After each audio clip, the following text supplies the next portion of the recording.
സ്ത്രീയും പുരുഷനും കാലഘട്ടത്തിനനുസരിച്ച് മാറണം എന്നാണ് പറയാനുള്ളത്.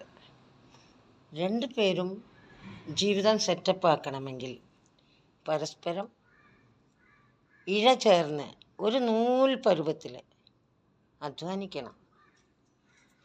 ഉണ്ടാകുന്ന മക്കളെ പോറ്റാനും കുടുംബത്തിലുള്ള മുതിർന്നവരെ സ്നേഹിക്കാനും സഹായിക്കാനും ചികിത്സിക്കാനുമൊക്കെ വയസ്സായവരെ ഇതിനൊക്കെ നമ്മൾ ചെയ്യേണ്ടത് എന്താണ്? നമ്മളാൽ കഴിയുന്ന അധ്വാനം എന്ന് പറഞ്ഞാൽ ചെറുതുണ്ടായിരിക്കും വലുതുണ്ടായിരിക്കും. ചിലരുടെ വീടിൻ്റെ മുകളിലെല്ലാം ധാരാളം സ്ഥലം ഉണ്ടാവും. അത്തരം സ്ഥലങ്ങളിൽ സ്വന്തം തന്നെ അധ്വാനിച്ച് എന്തെങ്കിലുമൊക്കെ ഉണ്ടാക്കുക.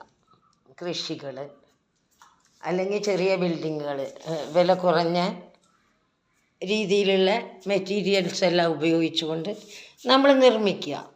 അങ്ങനെ നിർമ്മിച്ച് എത്രയോ പേര് വീടില്ലാത്തവർ തുച്ഛമായ വാടകയ്ക്ക് ജീവിക്കാൻ ആഗ്രഹിക്കുന്നവരുണ്ടാവും. അപ്പോൾ അങ്ങനെയുള്ളവർക്കൊക്കെ വേണ്ടി നമ്മൾ ഇങ്ങനെ സെറ്റപ്പ് ചെയ്തിട്ടാൽ, അല്ലെങ്കിൽ പെട്ടെന്ന് ഒരു കോളേജ് അല്ലെങ്കിൽ ഒരു സ്കൂള് അങ്ങനെയുള്ളവിടുത്തെ കുട്ടികൾക്ക് ഒന്ന് സ്റ്റേ ചെയ്യാൻ സൗകര്യം കുറവ്, ഈ സമയങ്ങളിൽ അവർ വാടക വീടുകൾ അന്വേഷിക്കും. അങ്ങനെ അന്വേഷിക്കുന്ന സമയത്ത് നമ്മൾക്ക് ഇപ്പോൾ സ്വന്തമായി വേറെ ഒന്നും ശരിയാക്കി കൊടുക്കാനോ മറ്റുള്ളവരെ സഹായിക്കാനോ ഒന്നും കഴിയാത്ത എത്രയോ മനുഷ്യരുണ്ട്. ഉള്ളത് വെച്ചുകൊണ്ട് മെയിൻറ്റെയിൻ ചെയ്തിട്ട് നമ്മൾ വീടിൻ്റെ മുകളിൽ തന്നെ ഒരു ഷെഡ് ഉണ്ടാക്കുക. ഈ ഷെഡാകുമ്പോൾ ഒരുപാട് പൈസയൊന്നും ചിലവ് വരില്ല. അങ്ങനെ ഉണ്ടാക്കിയിട്ട് ചെറുതായി കയ്യിൽ പൈസ കിട്ടുമ്പോൾ നമ്മൾ ഓരോന്നോരോന്ന് ഉണ്ടാക്കി വെച്ച് കഴിഞ്ഞാൽ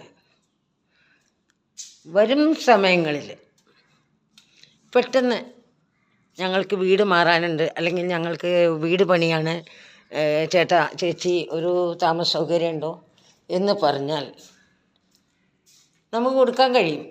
ഉള്ള സ്ഥലം മതി, കുഴപ്പമില്ല, വല്ലാതെ മെയിൻറ്റെയിൻ ചെയ്യൊന്നും വേണ്ട, ഞങ്ങളിത് ബാക്കിയൊക്കെ ഞങ്ങൾ ചെയ്തോളാം എന്ന് പറയുന്നവരുണ്ട്. അങ്ങനെയുള്ളവർക്ക് വിട്ടുകൊടുക്കുന്നവരവരൊക്കെ. അവർക്കും അത്യാവശ്യം കാശില്ലാത്ത മനുഷ്യരായിരിക്കും, അവരൊരു വീട് നിർമ്മിക്കുന്നവരായിരിക്കും. അപ്പോൾ എത്രയും ചുരുങ്ങിയ ചിലവിൽ ഒരു സ്ഥലത്ത് താമസിക്കാൻ നമ്മളോട് ചോദിക്കുകയാണ്. അപ്പോൾ അവരുടെ ഡീറ്റെയിൽസ് എല്ലാം നമ്മൾ വാങ്ങി വെച്ച്, ഇത്രയേ ഉള്ളൂ, ഞങ്ങൾ മുഴുവൻ ശരിയാക്കിയിട്ടില്ല, ഞങ്ങൾക്കിത് ഡെവലപ്പ് ചെയ്യാനൊന്നും പറ്റിയില്ല, സാമ്പത്തിക ക്ലേശം തന്നെയാണ്, നിങ്ങളൊരു ചെറിയ അഡ്വാൻസ് തരൂ, അത് വെച്ച് ബാക്കി നമ്മൾ മെയിനായിട്ടുള്ള കാര്യങ്ങൾ നമ്മൾ നിങ്ങൾക്ക് ചെയ്തു തരാം. ഡോറ് വയ്ക്കാനോ അല്ലെങ്കിൽ മുകളിലേക്ക് ഇലക്ട്രിസിറ്റി ചെയ്യാനോ ഒക്കെ ഞങ്ങൾക്ക് കഴിയും. അപ്പോൾ അതിനും പൈസയില്ല, ആദ്യം കുറച്ച് പൈസ ഒപ്പിച്ച് അഡ്വാൻസ് തരുമെന്ന് പറഞ്ഞാൽ അത് വാങ്ങിയിട്ടെങ്കിലും നമ്മൾക്ക് അവരെ ഇവിടെ താമസിപ്പിക്കാൻ പറ്റും ഇങ്ങനെയുള്ള സ്ഥലങ്ങളിൽ. അപ്പോൾ നമുക്കൊരു ചെറിയ വരുമാനമായി പിന്നീട് അവർ തരുന്ന ആ തുക കൊണ്ട് നമുക്ക് ചെറുതായി എല്ലാം ഉണ്ടാക്കി കൊടുക്കാൻ പറ്റും. ഇത് തന്നെയാണ് ഞാനും പ്രവർത്തിക്കുന്നത്.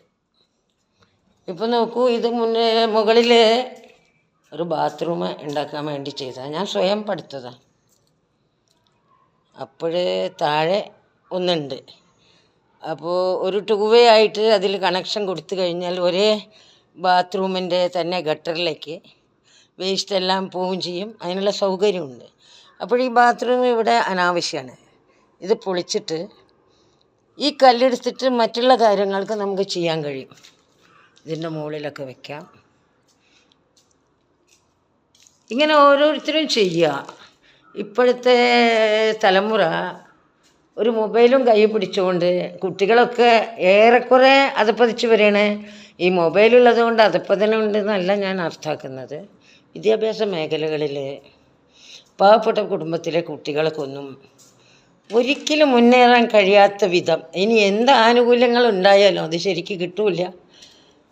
അത്തരം കുട്ടികൾ ഇങ്ങനെയുള്ള മാർഗങ്ങളിൽ രക്ഷിതാക്കൾ അവരെ കൊണ്ടുവരണം. വീടിൻ്റെ പരിസരത്ത് ഉള്ള സ്ഥലത്ത് വല്ല പച്ചക്കറി കൃഷി ചെയ്യാനോ, സ്കൂൾ വിട്ട് കഴിഞ്ഞാൽ ഇങ്ങനെയുള്ളതിലേക്ക് കുട്ടികളെ പ്രൊമോട്ട് ചെയ്യണം. അല്ലെങ്കിൽ അവർ മഹാമോശമായ കൂട്ടുകെട്ടിലൊക്കെ പെട്ട് ലഹരിക്ക് അടിമപ്പെട്ട് ഒന്നുമല്ലാത്ത അവസ്ഥയിലേക്ക് വരും. അത് നമ്മൾ ശ്രദ്ധിക്കണം. നമുക്കുള്ള സ്ഥലത്ത് എന്തെങ്കിലുമൊക്കെ ഉണ്ടാക്കി നമ്മൾ അവരെ കൊണ്ടത് ചെയ്യിക്കണം. അത് പ്രായം ചെന്നവരുണ്ടായിരിക്കാം വീട്ടിൽ, യുവതികളുണ്ടാവും, യുവാക്കളുണ്ടാവും, കൊച്ചുകുട്ടികളുണ്ടാവും. എല്ലാവരും ഒരുമിച്ച് ചേർന്ന് നിന്നുകൊണ്ട് തന്നാലാവുന്നത് പ്രവർത്തിച്ചു കഴിഞ്ഞാൽ അതിൻ്റെ ഗുണം നമുക്കൊക്കെ തന്നെ. നമ്മൾ ഒറ്റപ്പെട്ടവരായിട്ടുണ്ടെങ്കിലും നമ്മളാൽ കഴിയുന്നത് എന്തെങ്കിലും നമ്മുടെ വീടിന് വേണ്ടി, നമ്മുടെ ഭാവിക്ക് വേണ്ടി നമുക്ക് ചെയ്യാൻ പറ്റും. ഇപ്പോഴും ഞാൻ ഒറ്റയ്ക്കാണ് താമസിക്കുന്നത്. എല്ലാവരും ഉണ്ട്, എന്നാൽ ആരുമില്ല. എങ്കിലും ഞാൻ എൻ്റെ പ്രവർത്തനം കുറേശ്ശെയായി മുന്നോട്ട് കൊണ്ടുപോയിട്ടേ ഇരിക്കുന്നു. ക്യാൻസർ ട്യൂമർ പേഷ്യൻ്റാണ് ഞാൻ. ഒരു യൂട്യൂബ് ചെയ്യുന്നത് തന്നെ ഇപ്പോൾ അടുത്ത കാലത്ത് തുടങ്ങിയതാണ്. സാമ്പത്തിക ക്ലേശം, ട്രീറ്റ്മെൻറ്റ്, അങ്ങനെയുള്ള പല പ്രശ്നങ്ങളുണ്ട്. അതുകൊണ്ടാണ് അപ്പോഴും ഞാൻ ചിന്തിക്കുകയാണ്, വീടിൻ്റെ മുകളിൽ കുറേം കൂടി ഒന്ന് ശരിയാക്കി കഴിഞ്ഞാൽ അത് വാടകയ്ക്ക് കൊടുക്കണം. അതിനും വേണമല്ലോ കാണാനൊരു ലുക്ക്. ആര് വന്ന് താമസിച്ചാലും കുറേ പേര് വന്ന് നോക്കി പോയിട്ടുണ്ട്. വലിയ സംഭവമായിട്ട് മാറ്റാതെ കൊക്കിലൊതുങ്ങുന്നത് കൊത്തുക, അതിനനുസരിച്ച് ഒരു സിറ്റുവേഷൻ ക്രിയേറ്റ് ചെയ്ത് അത്തരത്തിലുള്ള മനുഷ്യരെ കൊണ്ട് തുച്ഛമായ വാടക വാങ്ങി ജീവിക്കാൻ പരിശ്രമിക്കുക എന്നുള്ളതാണ് എൻ്റെ ഒരു തിയറി. എന്താണെന്ന് വെച്ചാൽ പലർക്കും സാമ്പത്തിക ക്ലേശമുള്ളവരാണ്. പിന്നെ ഇങ്ങനെയൊക്കെ വന്ന് താമസിക്കുന്ന, ഇങ്ങനെ ഗ്രാമത്തിലൊക്കെ വന്ന് താമസിക്കുന്നവർ തന്നെ ചിലപ്പോൾ വിദ്യാർത്ഥികളായിരിക്കാം, ചിലപ്പോൾ വല്ല പേയിങ് ഗസ്റ്റ്, അങ്ങനെയൊക്കെ വരും. അവർ തന്നെ ഉള്ള തുച്ഛമായ സമ്പാദ്യത്തിൽ നിന്ന് കുടുംബത്തിൻ്റെ എടുത്തിട്ടായിരിക്കും കുട്ടികളെ പഠിപ്പിക്കുകയാണെങ്കിലും മറ്റുള്ള കാര്യങ്ങളൊക്കെ ചെയ്യുക. അപ്പോഴേ നമ്മളും കൂടി അവരെ ബുദ്ധിമുട്ടിപ്പിക്കണ്ടല്ലോ, അത്രയേ ഉള്ളൂ. കറണ്ട്, വെള്ളം, മലമൂത്ര വിസർജനം, കിടന്നുറങ്ങാൻ ഒരു അത്രയും കിട്ടിയാൽ തന്നെ മതി എന്നുള്ള എത്രയോ മനുഷ്യരുണ്ട്. പറഞ്ഞു എന്നുള്ളൂ. ഇത് അംഗീകരിക്കണം എന്നെൻ്റെ അഭ്യർത്ഥനയാണ്. ഈ ചാനൽ തുടങ്ങിയത് തന്നെ ഞാൻ കുറേ കഴിഞ്ഞാൽ വല്ല മോണിറ്റൈസിങ്ങൊക്കെ വന്ന് എന്തെങ്കിലും ഇതിൽ നിന്ന് കിട്ടും എന്നുള്ള ഉദ്ദേശം കൊണ്ടാണ്. നന്ദി, നമസ്കാരം.